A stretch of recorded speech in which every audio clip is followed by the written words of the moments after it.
Hello friends! I'm Miss Kelly from the Highland Park Public Library and welcome to Library in Your Living Room. This early literacy video is all about vocabulary and how you can introduce new words to your kids all the time.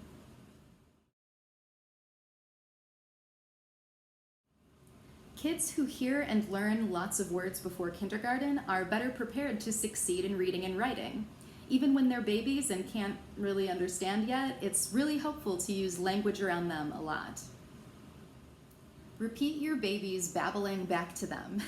It'll help them be more inclined to repeat what you say. Tell your baby what you're doing and name things for them. Respond to your baby's signals with words. Like if they point to something, you can say, "Oh, that's the window." Make sentences out of your toddler's single words. If they say, "kitty," and you know they're referring to their favorite toy, you can say, "Oh, you want the kitty stuffed animal. Here's the kitty." Ask your toddler to point to different objects and pictures and ask them questions about it. Prompt them to speak as much as you can. Name and describe their feelings for them. Name and describe your own feelings to your kids. Not only does this help with vocab, but it helps develop social-emotional skills, which are just as important. Say please and thank you to your children and encourage them to say it too. Talk about people and places that you visit together and use interesting words to describe things. A great book for learning some new interesting words is The Word Collector by Peter H. Reynolds. Jerome collected words. He collected words he heard, like "my trip to Peru was perfectly pleasant." Certain words caught his attention. He collected words he saw, like the word willow. Certain words jumped out at him. He collected words he read, like emerald. Certain words popped off the page. There were words he did not know the meaning of at first, but they were marvelous to say, like aromatic, vociferous, and effervescent. There were words whose sounds were perfectly suited to their meaning, like molasses, torrential, Tyrannosaurus rex, smudge, and bellow. This book is lovely, and it's a great way to encourage your kids to notice cool and interesting words that they hear. Choose a word of the day and try to use it in a sentence. You can easily make a game out of it, and who knows, you might end up learning some new words too. Ask your child to tell you about things that happened to them and tell your child about things that happened to you. Sharing experiences is a great way to help improve vocabulary.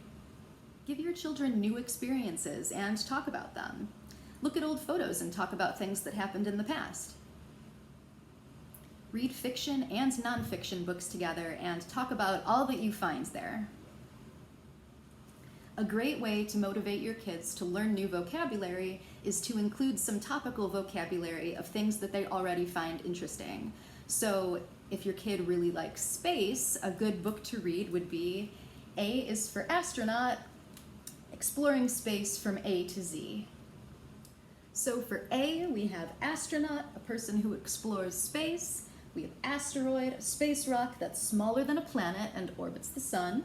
And Apollo 11, the first mission to land a person on the moon. For B, we have boots, an important part of an astronaut's spacesuit, booster, a rocket that pushes spacecraft into the air, and Big Dipper, a group of stars that looks like a big spoon. This is cool because there will probably be some words that your child already knows mixed with a lot of interesting new words. For D, we have dinner, which I'm sure your child might already know, but do they know that astronauts' dinner might consist of cookies, cheese spread, creamed spinach, candy, crackers, and beef stick? Maybe not. They might also not know that a dirty snowball is another name for a comet. I didn't know that until right now. With older kids, you can talk about how some words have double meanings, or how some words sound the same but are spelled differently.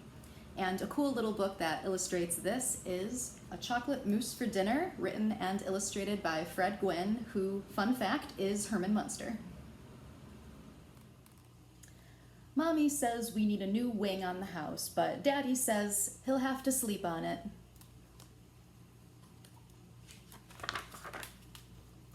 Daddy says there should be more carpools. Mommy says her favorite painter is Dali. So as you can see, there are a lot of cool and fun ways to introduce your kids to new vocabulary. And remember, you can always check out hplibrary.org for more early literacy resources. And until next time, bye friends!